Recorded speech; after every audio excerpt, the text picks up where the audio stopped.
Welcome all of you on the platform of mega GATE. तो आज की जो हमारी लेक्चर है वो फुल्ली गेट के प्रीवियस ईयर क्वेश्चन के ऊपर बेस्ड हैं, लेकिन आज की लेक्चर शुरू करने से पहले हम लोग पहले रिकैप करेंगे।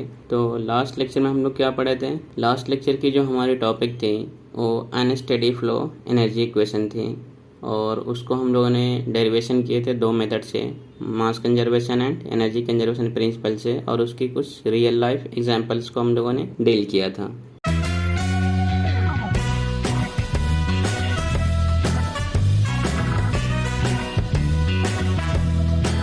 तो सब में पहले क्वेश्चन क्या है? An insulated rigid vessel contains a mixture of fuel and air. The mixture is ignited by a minute spark, then the content of vessel experience. तो यहाँ तक तो क्वेश्चन ये क्लियर हुआ, लेकिन इसके अंदर जो की वर्ड है क्वेश्चन के अंदर हमें उसको आइडेंटिफाई करना पड़ेगा। जो पहली की वर्ड है वो क्या बोला गया? सिस्टम इंसुलेटेड है। अगर हमारी सिस्टम इंसुलेटेड है तो इससे क्या समझ में आया कि there is no heat interaction between system and surrounding. और दूसरी जो हमारी की वर्ड है वो क्या बोला गया? Rigid vessel. तो अगर कोई सिस्टम रिजिड हो गया या हमारी वेसल रिजिड है, मतलब क्या है कि उसके अंदर वॉल्यूम की चेंजेस नहीं होगी। जब वॉल्यूम चेंज नहीं होगा तो वर्क डन क्या हो जाएगा? जीरो हो जाएगा। अगर हम सिस्टम को क्लोज मान रहे हैं तो यहाँ पर हम सिस्टम को क्लोज ही मानेंगे। अगर जब तक हमें क्वेश्चन में मेंशन नहीं है कि ओपन सिस्टम है क्लोज सिस्टम है, तो हमें उस सिस्टम को क्या करेंगे? क्लोज ही मानेंगे। कि जो मिक्सचर है उसको इग्नाइट किया गया किसकी हेल्प से? मिनट स्पार्क की हेल्प से। तो इससे क्या होगा कि जब फ्यूल हमारी बर्न होगी तो टेम्परेचर तो चेंज होगा, मीन्स टेम्परेचर इंक्रीज होगा। तो इसके बेसिस पर यहाँ पर हम लोग इस क्वेश्चन को डील करेंगे। ये 1993 में क्वेश्चन आ चुकी है। तो हमें क्या करना है? डील करना है इस क्वेश्चन को इस कीवर्ड से। तो इतना समझे कि जब इग्नाइट हो रहा है तो क्या होगा? टेम्परेचर इंक्रीज होगा। तो टेम्परेचर जब इंक्रीज होता है ऑप्शन में ढूंढो किसमें टेम्परेचर हमें डिक्रीज दे रखा है। तो ये ऑप्शन हमारा नहीं आ पाया क्योंकि टेम्परेचर यहाँ पर क्या दे रहा है? डिक्रीज हो रही है। अब बाकी बची यहाँ पर कि प्रेशर इंक्रीज होगा या नहीं होगा। तो जब हमारी सिस्टम क्या है, यहाँ पर हमारी सिस्टम जो है वो रिजिड है, मतलब जो होगी चेंज इन वॉल्यूम इसकी जीरो हो जाएगी। जब चेंज इन वॉल्यूम जीरो हो जाएगी तो इससे क्या समझ में आया कि जो अगर मान लो कि हमारी क्लोज्ड वेसल है तो इस सिस्टम का एक्सपेंशन नहीं हो पाएगा। जब यहाँ पर सिस्टम का एक्सपेंशन नहीं हो पाएगा और यहाँ से हम लोग क्या कर रहे हैं? मिनट स्पार्क के थ्रू, फ्यूल के थ्रू हीट इसको बढ़ा रहे हैं, तो इससे प्रेशर इंक्रीज होगा। तो इससे क्या समझ में आया कि प्रेशर एंड टेम्परेचर दोनों तो इंक्रीज होगा, लेकिन एनर्जी का क्या रोल है? तो एनर्जी को समझने के लिए फर्स्ट लॉ को अप्लाई करेंगे। ये जो कंडीशन है क्वेश्चन में जो दिया गया उसके अकॉर्डिंग मैंने लिखा है। हमने क्या पढ़ा है फर्स्ट लॉ के अंदर कि del Q equal to D E plus del W. तो हमारी ये सिस्टम क्या है? इंसुलेटेड है, ये जीरो हो गया। वर्क डन जीरो हो गया। चेंज इन एनर्जी क्या हो गया? जीरो हो गया। सिस्टम में टेम्परेचर इंक्रीज हो रहा है, प्रेशर इंक्रीज हो, और चेंज इन एनर्जी क्या है? जीरो है, means no change in energy. तो हमारी ऑप्शन क्या हो जाएगी? सी। लेकिन यहाँ पर एक डाउट ये बनता है कि हमारे सिस्टम के अंदर हम हीट दिए तो सिस्टम के अंदर जो भी मॉलिक्यूल्स होंगे, गैस मॉलिक्यूल्स हो जो भी हो, उसकी टेम्परेचर तो इंक्रीज हो गई, मतलब उसकी एनर्जी इंक्रीज हो गई। तो वो एनर्जी गया कहाँ? जबकि यहाँ से क्या प्रूफ रहा है कि there is no change in energy. तो जो भी एनर्जी कंबशन के फॉर्म में मिला मॉलिक्यूल्स को या वेसल को, वो सारे एनर्जी कहाँ चली गई? इंटरनल एनर्जी के फॉर्म में चली गई। तो अब हमारी नेक्स्ट क्वेश्चन है, a steel ball of mass 1 kg of specific heat 0.4 kilojoule per kg per kelvin is at a temperature of 60 degree Celsius. It is dropped into 1 kg water at 20 degree Celsius. The final steady state temperature of water is. जो हमारी ball है उसकी मास ये दे रखी है, specific heat ये दे रखी है, लेकिन टेम्परेचर कितना है? 60 डिग्री सेल्सियस। और जो वाटर है उसकी मास ये दे रखी है, लेकिन वाटर की टेम्परेचर क्या है? 20 डिग्री सेल्सियस। तो हम लोग ये जानते हैं कि अगर कोई दो बॉडी हो या दो थिंग्स हो, अगर दोनों की टेम्परेचर अलग अलग हो, यानी दोनों की टेम्परेचर डिफरेंट हो, तो क्या होगा? हीट का ट्रांसफर होगा एक दूसरे के बीच। तो जो हॉट बॉडी होगी वो कोल्ड बॉडी को क्या करेगी? हीट ट्रांसफर करेगी। तो उसी प्रिंसिपल को हम लोग यहाँ पर यूज करेंगे। अब यहाँ पर जो बॉल है उसकी टेम्परेचर क्या है? 60 डिग्री सेल्सियस, मतलब ये वाटर से इसकी टेम्परेचर ज्यादा है। तो जो भी हीट ट्रांसफर होगी वो बॉल से वाटर को होगी तो इससे क्या समझ में आया कि बॉल की टेम्परेचर क्या होगी, डिक्रीज होगी और वाटर की टेम्परेचर इंक्रीज होगी। और दूसरी बात यह है कि जितना हीट बॉल जो है वो लॉस करेगा उतनी ही वाटर क्या करेगी, हीट को एब्जॉर्ब करेगी या गेन करेगी। तो इसी प्रिंसिपल को हम लोग यूज करेंगे। तो फाइनल टेम्परेचर और स्टेडी स्टेट टेम्परेचर हमने क्या मान लिया, बॉल और वाटर का TF होगा। अब दोनों की टेम्परेचर सेम क्यों होगी, दोनों की टेम्परेचर अलग अलग है तो दोनों का हीट ट्रांसफर, दोनों के बीच में हीट ट्रांसफर तब तक आएगा जब तक दोनों इक्विलिब्रियम स्टेट को अचीव नहीं कर ले, यानी मीन्स थर्मल इक्विलिब्रियम स्टेट में वो नहीं आ जाए। थर्मल इक्विलिब्रियम स्टेट में आने का मतलब क्या है कि दोनों की टेम्परेचर सेम होनी चाहिए। इसलिए मैंने क्या किया कि दोनों की जो फाइनल स्टेट टेम्परेचर है उसको एक सिंगल माना, कौन सी, TF। अब यहाँ पर heat lost by steel ball equal to heat gain by water. तो बॉल के लिए क्या होगा, MC डेल्टा T, वाटर के लिए MC डेल्टा T, दोनों के लिए होगा। लेकिन यहाँ पर सफिक्स बॉल जो है वो बॉल के लिए यूज किया जा रहा है, W जो है वाटर के लिए यूज किया जा रहा है। यहाँ पर हम वॉल्यू को पुट करेंगे तो पुट करने के बाद हमें जो फाइनल टेम्परेचर मिलेगा वो 23.5 डिग्री सेल्सियस होगा। तो इससे क्या समझ में आया कि जो बॉल होगी वो 60 डिग्री सेल्सियस से 23.5 डिग्री सेल्सियस पर आ करके हीट ट्रांसफर करना रोक देगी। जब ये टेम्परेचर अचीव होगा तो उस केस में वाटर की टेम्परेचर कितनी हो जाएगी, 23.5 डिग्री सेल्सियस। तो यहाँ पर भी क्लियर हो गया कि बॉल जो है वो हॉट बॉडी थी, उसकी टेम्परेचर कम हो गए, वाटर जो है कोल्ड बॉडी थी, उसकी टेम्परेचर इंक्रीज हो गई। अब हमारी जो अगली क्वेश्चन है, a vertical cylinder with free floating piston contains 1 kg air at 1.2 bar and a small electrical resistant. The resistor is wired to an external 12 volt battery. When a current of 1.5 ampere is passed through the resistor for 90 seconds, the piston sweeps a volume of 0.01 meter cube. इसने कुछ assumption दे रखा है question के अंदर कि जो piston and cylinder का arrangement है वो क्या है, इंसुलेटेड है। मीन्स क्या हो जाएगा, there is no heat interaction between system and surrounding. और एयर को क्या माना इन्होंने, air behaves as an ideal gas और उसकी स्पेसिफिक हीट यहाँ पर एट कांस्टेंट वॉल्यूम क्या दिया गया है, 700 किलो जूल। तो हमें निकालना क्या है, find the rise in temperature. अब ये समझो बात कि ये जो इलेक्ट्रिकल रेसिस्टर है ये क्या कर रहा है, सिस्टम के ऊपर वर्क कर रहा है। मीन्स यहाँ से वोल्टेज एंड करंट को सप्लाई करेंगे तो सिस्टम के ऊपर वर्क करेगा। तो इससे क्या समझ में आया कि यहाँ पर इस वेसल के अंदर कुछ एयर होगी, तो एयर के अंदर क्या कुछ एक्टिविटी आएगी, तो जिसकी वजह से क्या होगा, ये इस पिस्टन को डिस्प्लेस करेगा। अप या डाउन जो भी कंडीशन आएगा वो हम लोग आज डील करेंगे। तो सिस्टम की एक्टिविटी को भी वो क्या कर देगा, सिस्टम के स्टेट को भी वो चेंज कर देगा। तो इससे क्या होगा, एयर के through work done by the system होगी। तो यहाँ पर हमें क्या समझ में आया कि इस रेसिस्टर के थ्रू जो भी वर्क आएगी वो ऑन द सिस्टम होगी और इसकी वजह से जो एयर की एक्टिविटी में जो भी चेंजेस आएंगे वो work done by the system होगी। तो पहले हम लोग क्या करते हैं कि इलेक्ट्रिकल रेसिस्टर के थ्रू जो भी वर्क हुआ हम लोग उसको कैलकुलेट करेंगे। तो उसका फॉर्मूला होता है VIT। अब इसको हमने पुट किया वैल्यू, वोल्टेज दे रखा है क्या 12 वोल्ट, करंट क्या दे रखा है 1.5 एंड टाइम 90 सेकेंड। तो उसकी वजह से हमें क्या मिल गया 1620 जूल। ये ऑन द सिस्टम वर्क हुआ। तो यहाँ पर जो work done by the year क्या हो गया PdV और चेंज इन वॉल्यूम सिस्टम के अंदर क्या दे रखा है 0.01 मीटर क्यूब। तो हमने यहाँ पर पुट किया और सिस्टम की प्रेशर भी क्या दे रखी है 1.2 × 10⁵ पास्कल। तो हमें क्या मिल गया वर्क डन 1200 जूल। अब क्वेश्चन में एक और वर्ड मेंशन किया गया है क्या, फ्री फ्लोटिंग पिस्टन।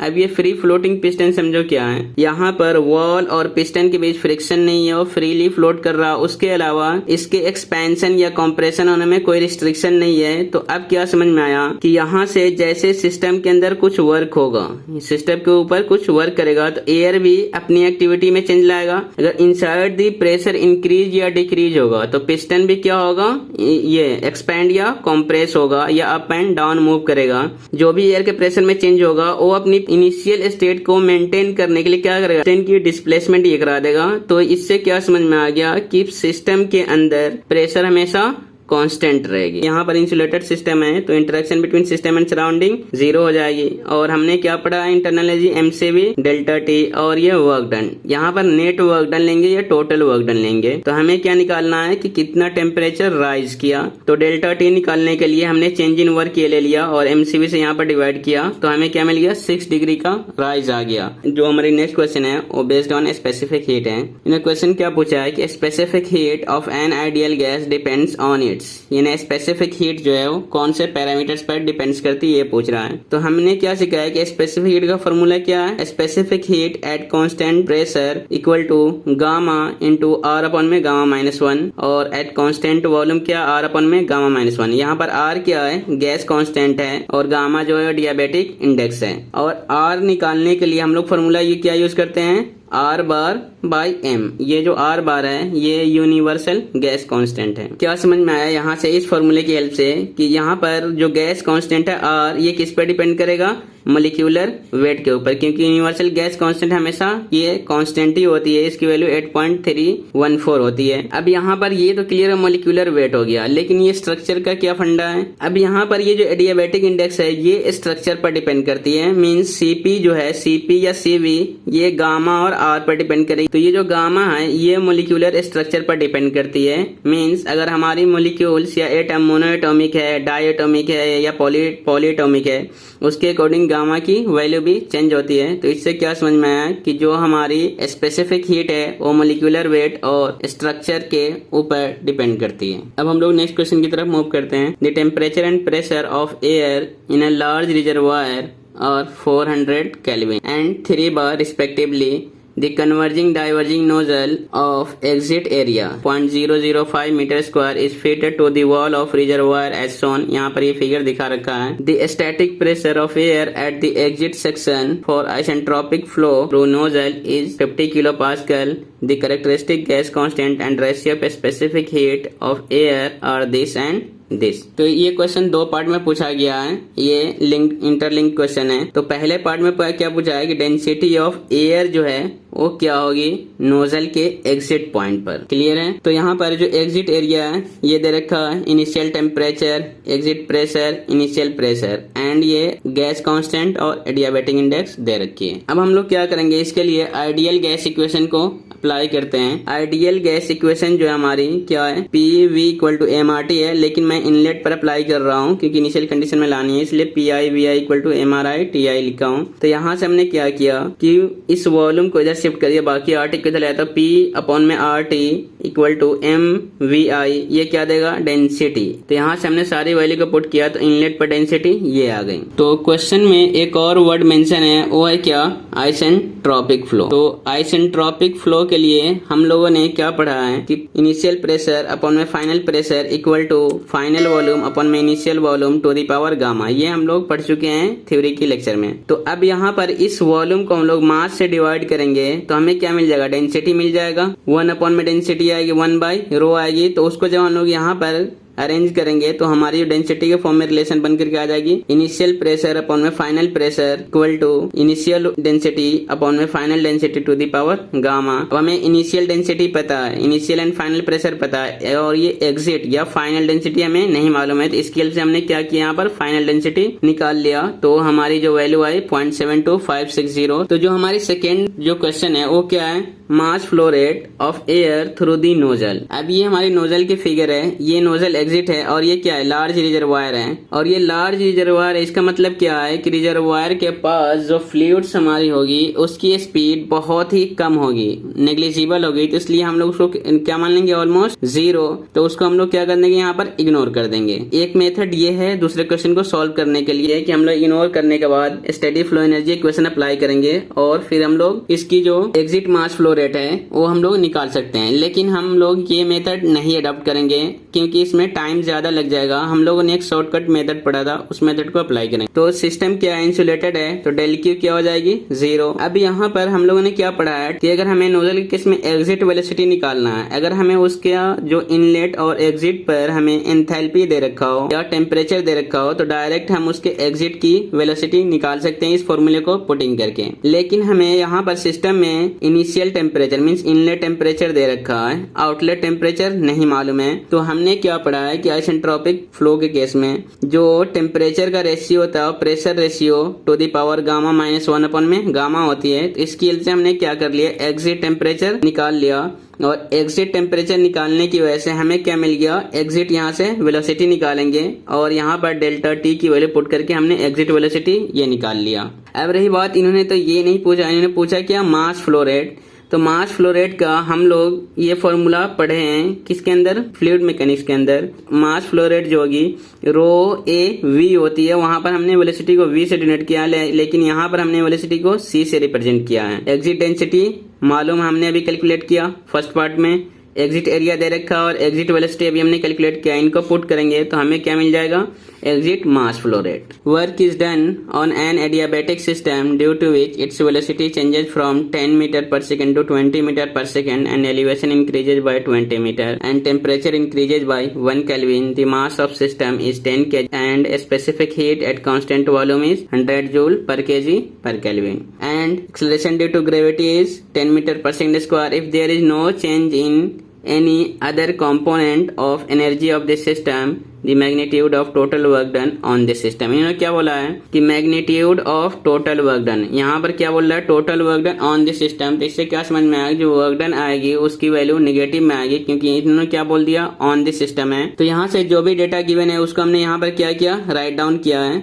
अब हम लोग क्या करेंगे, यहाँ पर फर्स्ट लॉ अप्लाई करेंगे और फर्स्ट लॉ अप्लाई करने के साथ हम लोग देखेंगे कि यहाँ पर क्या वर्क डन हमें मिला। फर्स्ट लॉ की जो बेसिक फॉर्मूला है वो क्या है, del Q equal to DE plus del W. और ये डीई क्या है, हमने सीखा है, डीई जो है वो change in internal energy plus change in kinetic energy plus change in potential energy. Heat interaction zero है क्वेश्चन के अकॉर्डिंग, वर्क डन हमसे पूछा गया है। अब यहाँ पर जो ये इंटरनल एनर्जी ये किस पे है, कांस्टेंट वॉल्यूम के पे बेस्ड होता है, तो इसलिए एमसीवी डेल्टा टी हो गया। काइनेटिक एनर्जी जो है चेंजेस के साथ ये हमारी ये आ गई। Potential energy mg into delta Z plus W. अब इसमें क्या किया, हमने सारी वैल्यू को पुट किया तो वर्क डन हमें क्या मिल गया, 4.5 किलो जूल। यहाँ पर निगेटिव साइन जो इंडिकेट कर रहा है क्या, work done on the system है, लेकिन हमसे क्वेश्चन पूछा गया magnitude of work done on the system, इसलिए हमारी आंसर क्या होगी, 4.5 किलो जूल।